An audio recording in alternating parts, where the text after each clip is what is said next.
شوي الجمبري في الطاسه مختلف تماما عن الجريل، ريحته وطعمه وشكله كده، والمقادير اللي انا عملتها للجمبري النهارده وشويه الصوص لما يتقشر معاك الله اوعى تقع وقع الصوص. نشاهد ونسمع الحكايه الحلوه، هنبداها بذكر الله وصلى على الحبيب النبي صلى الله عليه وسلم. الجمبري فتحته من الظهر وشلت منه عرق الرمل وشطفته شطفه كويسه كده، وجبت شويه زبده مع شويه توم وملح وليمون، وجبت الطاسه وعلى النار كده على البوتاجاز هنشتغل. لو عندنا جمبري وجبناه كده من السوق ومحتارين نعمله ازاي، يلا اعرفوا الطريقه ديت كده. هنحط معلقه توم او معلقه ونص بالشكل ده كده، وبعد كده هننزل الزبده بعد التوم، يعني في حله او في طاسه زي كده هنشوي احلى جمبري وهيطلع طعمه جميل. ولو عايزينه بالخلطه هقول لكم دلوقتي، بس ركزوا في الطريقه ديت سهله قوي. يلا نجيب الجمبري ونشوح كله مع بعضه. انا ما سخنتش الزبده الاول، ولكن انا حطيت التوم وبعد كده الزبده وبعد كده الجمبري وعلى الهادي، وابدا اقلب لما لونه يحمر. تطعيم الجمبري النهارده بيكتفي بالزبده والتوم والليمون والملح، بدون بهارات بدون خلطه بدون اي صوصات تانية، ولكن هنقدم معاها برضو شويه صوص كده في الاخر على الطبق. اما الطريقه ديت هتخلي طعم الجمبري روعه ومش محتاج لاي حاجه تانية. اما لو حضراتكم عايزين تعملوه بالخلطه زي اللي بتشوفوه كده وانا بشويها على الجريل، عايزين نعمله في الطاسه يا شيف، يلا بينا نقطع الخلطه بتاعتنا. بصلايه، قرن فلفل، طماطمايه، شويه كرفس، اي خضره موجوده عندنا، بشر جزر، شكله كله مع بعضه كده وهاتيه. ولو عندنا فلفل الوان هتبقى الخلطه عظمه. ولما نقطعها كده ناعم او سلايس شغاله يا جماعه، بعد ما نقلب الجمبري وخد اللون الاحمر ده كده، ننزل بقى بخلطتنا ونقلب 5 دقايق هيستوي الجمبري مع الخلطه. هنضيف عليه البهارات، الكمون والكزبره، فلفل اسمر، ونضيف برضه شويه ليمون وشويه عصير برتقال. ده بالنسبه للجمبري المشوي في طاسه بالخلطه على البوتاجاز. اما طريقتنا بقى نكملها، انا ما ضفتش غير الملح بس، يعني الجمبري اللي حضراتكم شايفينه ده كده مشوي بالزبده والثوم والملح والليمون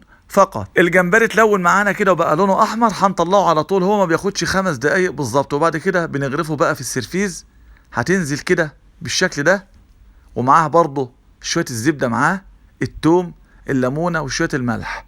نقرب، تعالى، الله يا سلام على الجمال، شكله وطعمه وريحته حلو قوي. طريقه مبسطه ما فيهاش اي تكلفه، هتطلع معانا زي الفل. في ناس كتيره ما تعرفش الطريقه ديت وعايزه تجربها في البيت، عندهم طاسه او حله كده وعايزين يشووا الجمبري زي ما انا قلت كده في الفيديو وزي ما عملتها قدام حضراتكم.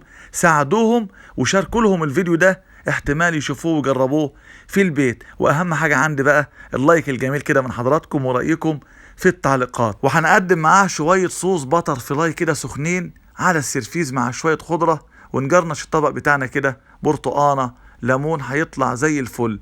الصوص ده هنقدمه ان شاء الله، وطريقته في طريقه الجمبري المشوي بتر فلاي قريبا باذن الله. لو بتشوفوني لاول مره تابعوني عشان تشوفوا الحاجات الحلوه اللي انا بنزلها. وهنا برضو بص على الجمال، الله يا سلام على الحلاوه. اشوفكم على خير، سلام عليكم.